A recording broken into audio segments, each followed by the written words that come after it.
OYO రూముల్లో ఇవన్నీ జరుగుతున్నాయి.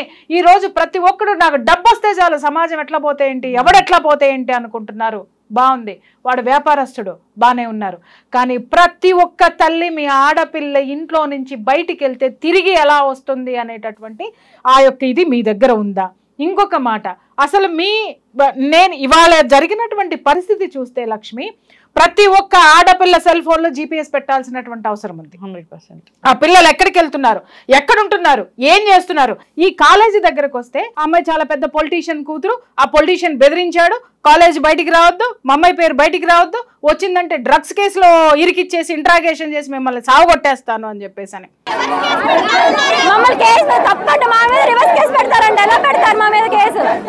అదే పొలిటీషియన్ కి చెప్తున్నా, నీ ఒక్క కూతుర్ని కాపాడుకోవడానికి నువ్వు డ్రగ్స్ కేసుల్ని, నువ్వు వ్యవస్థల్ని, నువ్వు చట్టాన్ని, న్యాయస్థానాల్ని నువ్వు వాడేసుకుంటే జనం ఎక్కడికి పోవాలి మిస్టర్? నీ యొక్క ఆడపిల్ల ప్రాణము మానము నీకంత ముఖ్యమైనప్పుడు మరి 300 మంది ఆడపిల్లల మాన ప్రాణాలని కాపాడవలసినటువంటి ప్రజాప్రతినిధివి నోరు మోయించి కూర్చోపెడితే సమాజంలో ఉన్న ఏ ఒక్క ఆడపిల్లకి భద్రత ఉండకుండా ఎంతమంది దరిద్రుల్ని తయారు చేస్తున్నారో మీరు ఒక్కసారి ఆలోచించండి. ఈ పొలిటీషియన్ అనే మాట వాస్తవం అయితే ఆ పొలిటీషియన్కే డైరెక్ట్గా చెప్తున్నాను నేను. ఇంకొక విషయం అమ్మా, ఇది వినిపిస్తాను. పొలిటీషియన్ అని మీరు అన్నారు కాబట్టి ఆ హాస్టల్ వార్డెన్ వాయిస్ ఒకటి బయటకు వచ్చింది. దాంట్లో ఏం మాట్లాడుతుంది హాస్టల్ మేడం, అసలు మీరు ఆడవారేనా ఏమ్మా, ఒక అమ్మాయినా? ఒక బాధ్యతాయుతమైన వార్డెన్ అంటే అర్థం ఏంటండి? మిమ్మల్ని కాపలాగా పెట్టారు, వాళ్ళ యొక్క బాధ్యతలు చూసుకోమని చెప్పారు, వాళ్ళ యొక్క రక్షణ యొక్క బాధ్యత మీ మీద ఉంది. వాళ్ళని చదివించడం, వాళ్ళ ఏమున్నా వాళ్ళని కాపాడటం, వాళ్ళని చూడడం అనేది ఓకే. అవన్నీ పక్కన పెట్టేసి ఆడపిల్లలు వచ్చి మీ దగ్గరకు వస్తే మీరు మాట్లాడిన మాటలు ఏంటి అందరికీ వినిపిస్తాను నేను ఒక్కసారి. సైలెంట్గా అసలు ఏంటనేది తెలుసుకుని దాన్ని రెక్టిఫై చేసుకోవాలా, అల్లరి చేసుకోవాలా? ఫస్ట్ విషయం చెప్పండి నాకు. ఎందుకు అల్లరల్లరిగా చేస్తున్నారు? ఇప్పుడు 2, 3, 4 సైలెంట్గా వచ్చి చదవడం, దానికి ఏదో సొల్యూషన్ అదేంటో రైట్ ఆ పాట అనేది చేసుకోవడంలో తప్పలేదు. కానీ ఎందుకు అల్లరి చేస్తున్నారు? అలా అలా అలా అలా ఇంకా అసలు మన మీద మనం పొరచ జరుపుకున్నట్టేగా. ఎందుకు అసలు ఆవిడ ఏం మాట్లాడింది విన్నారా? ఏమంది దాంట్లో? మనం ఎందుకు 2, 3 వచ్చి చెబితే సరిపోతుంది కదా, గొడవ చేసుకోవడం ఎందుకన్నావు మేడం? గొడవ చేసుకోవడం ఎందుకంటే ఇది కుటుంబంలో భార్యాభర్తలు తగువ కాదండి బయట పెట్టుకున్నది, లేదా అన్నా చెల్లెలు కొట్లాడుకున్నది కాదు మేడం. 300 మంది ఆడపిల్లల మాన ప్రాణాలకి, పరువుకి, 300 కుటుంబాలు, 300 మంది తల్లిదండ్రుల యొక్క మానసిక క్షోభకి సంబంధించిన అతి జుగుప్సాకరమైన హేయమైనటువంటి చర్య ఇది. దానిని ఎంత లైట్గా తీసేసుకున్నావు మేడం మీరు? అసలు మీలాంటి వాళ్ళు ఇలాంటి ఉద్యోగాలు చేయడానికి అర్హత అనేది వీళ్ళకు ఉందా అమ్మా? అసలు ఈమె ఆడదేనా? అసలు ఎందుకు అల్లరి, అసలు ఎంత తాపీగా మాట్లాడుతుందంటే ఎందుకు అల్లరి చేసుకుంటున్నారు, అది జరిగిందా లేదా ప్రూవ్ చేసుకోవాలి, చేసుకున్న తర్వాత నువ్వు తీసుకున్న చర్యలేంటి మేడం? ఏం తీసుకున్నావు అంటే నేను మాట్లాడకూడదు, జనం మొత్తం మిమ్మల్ని మాట్లాడుతున్నారు. ఆ ప్రశ్నలు చెప్తాను ఏమని అనంటే, నీ ఆడపిల్లల్ని ఇలాగే పంపిస్తున్నావా, లేకపోతే నువ్వు చేసే అనైతికమైనటువంటి చర్యలు ఇవేనా, అందుకోసమని మూసుకొని కూర్చుంటున్నావా? ఎవడికి తొత్తువి ఈమె? ఎవడికి తొత్తు? అక్కడున్న పొలిటీషియన్లక, అక్కడున్న యాజమాన్యానిక? నీకొచ్చేటటువంటి దిక్కుమాలిన జీతం కోసము, నీ దిక్కుమాలిన బ్రతుకు కోసము, నీ పరువును కాపాడుకోవడం కోసం అసలు నువ్వు బాధ్యత వహించాలి. పొరపాటో గ్రహపాటో జరిగింది, ఎందుకనంటే అది బాత్రూముల్లో పెట్టారు, చెక్ చేసుకోలేదు, లేకపోతే అసలు ఇక్కడ మానిటరింగే లేదు ఎక్కడేం జరుగుతుంది అనేటటువంటిది. ఎందుకంటే ఇవాళ రేపట్లో ఎన్ని దౌర్భాగ్యాలు మన ఈ టెక్నాలజీ సైబర్ క్రైములు మనం చూస్తున్నాం. ఈ సైబర్ క్రైములు ఇలా జరుగుతున్నాయంటే ఆడపిల్లల యొక్క భద్రత కత్తి మీద సాము. ఆ కత్తి మీద సాము ఉన్నటువంటి సాము లాంటి బాధ్యతలో ఈవిడ ఉండి ఇలాంటి బాధ్యత రాహిత్యమైనటువంటి స్టేట్మెంట్లు ఇస్తుందమ్మా ఈవిడ? ఏమన్నా అర్థం ఉందా? అంటే కాళ్ళు చేతులు వణుకుతున్నాయి ఆడపిల్లల తల్లిదండ్రులకి.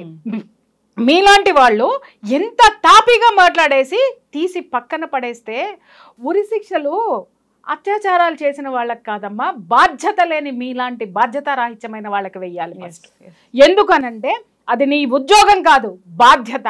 300 మంది ఆడపిల్లల తల్లిదండ్రులు మిమ్మల్ని నమ్మి, ఒక వార్డెన్ ఉంటుంది, ఏమొచ్చినా చూసుకుంటుంది, ఒక తల్లిలాగా ఉంటుంది, ఒక తండ్రిలాగా కాపలాగా వస్తుందని మీ దగ్గర వదిలేసిపోతే ఏం మాట్లాడుతున్నారంటే పిల్లల్లో నైరాశ్యం నింపేస్తావు.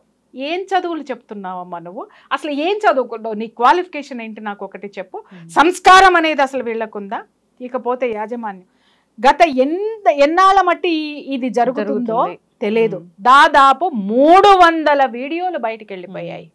మేడం ఆ కాలేజీ యాజమాన్యాన్ని కూడా అడుగుతున్నా, 300 వీడియోలు తాపీగా నువ్వు మాట్లాడినటువంటి విషయాన్ని వారం రోజుల నుంచి మీ దృష్టికి తీసుకొస్తే కనీసం ఎంక్వైరీ కమిటీ లేదు, కనీసం ఆ ఇష్యూస్ మీద ఎంక్వైరీ లేదు. ఎవరి కాళ్ళు చుప్చాపుగా కూర్చునేసరికి ఆడపిల్లలకి భయం వేసిపోయి వాళ్ళు అర్ధరాత్రి సెల్ ఫోన్లో టార్చ్లు పెట్టుకొని బయటకు వచ్చి యాజిటేషన్ చేస్తే ఇవాళ బయటకు వచ్చింది ఆ విషయం. లేకపోయి ఉన్నట్టయితే ఈ నిద్రాదేవి నిద్రమొకంది ఏం మాట్లాడుతుందో ఆ నిద్రాదేవి వాయిస్ గనక ఆడపిల్లలు అంటే ఇంకా ఎన్ని దరిద్రాలు అక్కడ జరిగేటటువంటివో. మీ కాలేజీలో మా ఆడపిల్లల్ని పెట్టింది మీ ఎదవలు పోర్న వీడియోలు తీసి ఇలాంటి నగ్న వీడియోలు తీసి అమ్ముకోవడానికి పంపించినామా అమ్మ? మేము మా పిల్లల్ని మీ కాలేజీలకి ఎందుకు పంపిస్తున్నాం? మేము మీకు లక్షలకు పోస్తున్నాం. దేనికి పోస్తున్నాం? మా పిల్లల జీవితము బతుకు బంగారు భవిష్యత్తు కావాలని. అంతేగాని బతుకుల్ని ఈ విధంగా బజార్ను పడేసేటటువంటి మీలాంటి బాధ్యత లేనటువంటి మనుషుల మధ్య కూర్చోపెడితే మేమెందుకు వదిలేస్తాం? ఖచ్చితంగా నేను చెప్తున్నా, వార్డెన్ ఎందుకంటే నేను ఆడవాళ్ళ మీద చాలా తక్కువగా వెళ్తానమ్మా, కానీ వెళ్ళానంటే మాత్రం అక్కడ బలమైనటువంటి కారణాలు ఉంటాయి. ఇవాళ ఫస్ట్ ఇంత పెద్ద ఘోరం జరిగినప్పుడు మొట్టమొదటి పని ఆవిడ చేయాల్సింది ఏంటంటే ఫస్ట్ రాజీనామా చేయాలి. ఎందుకనంటావేమో అక్కడ ఆవిడ పాత్ర ఉందా లేదా తీసి పక్కన పెట్టు, కానీ ఇంత ఘోరం జరగడానికి ఆవిడ బాధ్యతారాహిత్యమే, క్రమశిక్షణ లేకపోవడమే, ఆవిడంటే భయం లేకపోవడమే, కాలేజీ యాజమాన్యం అంటే భయం లేకపోవడమే, తనని తాను కాపాడుకోవడం కోసము ఇలాంటి అనైతికమైనటువంటి చర్యలకి పాల్పడి ఇంతమంది ఉసురు పెట్టుకొని ఇవాళ అవి బోర్డర్లు దాటి వెళ్ళిపోయినాయి, ఆ వీడియోలు వెళ్ళిపోయాయి. ఇంకొకటి ఏంటంటే ఇప్పుడు వాళ్ళు పోలీసులు కూడా మాట్లాడుతున్నారు ఏంటంటే మేము వాళ్ళ ల్యాప్టాప్లన్నీ చెక్ చేసాం, వాళ్ళ ఫోన్లన్నీ చెక్ చేసాం, ఫోనుల్లో ఏమీ ఉండవు అని చెప్పేసి అని, ఏమీ లేవు అని చెప్పేసి అని మాట్లాడుతున్నారు. ఏమీ లేకపోతే 300 మంది ఆడపిల్లలు ఎందుకు అర్ధరాత్రి బయటకు వస్తారు నేను అడుగుతున్నాను.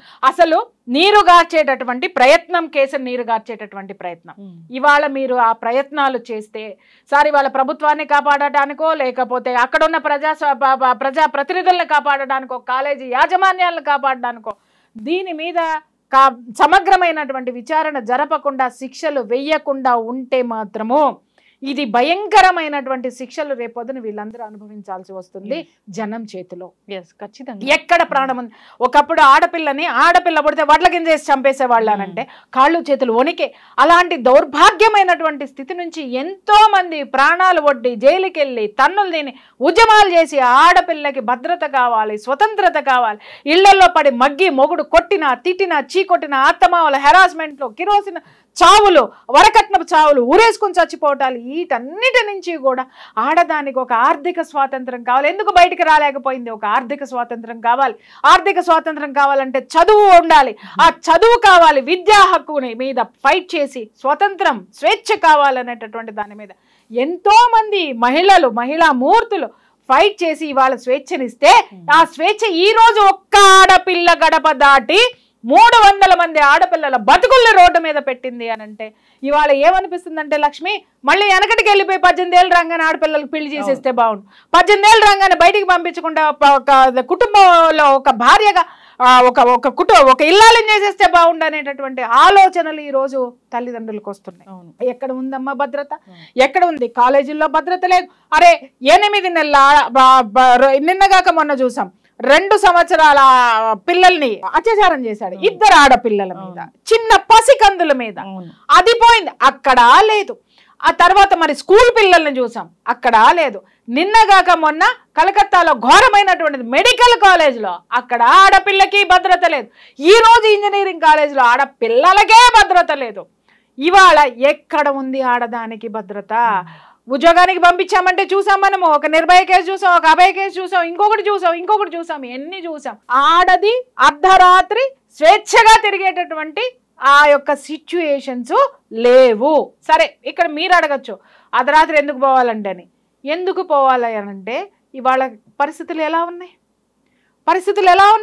అర్ధరాత్రులు డ్యూటీలు వేస్తారు.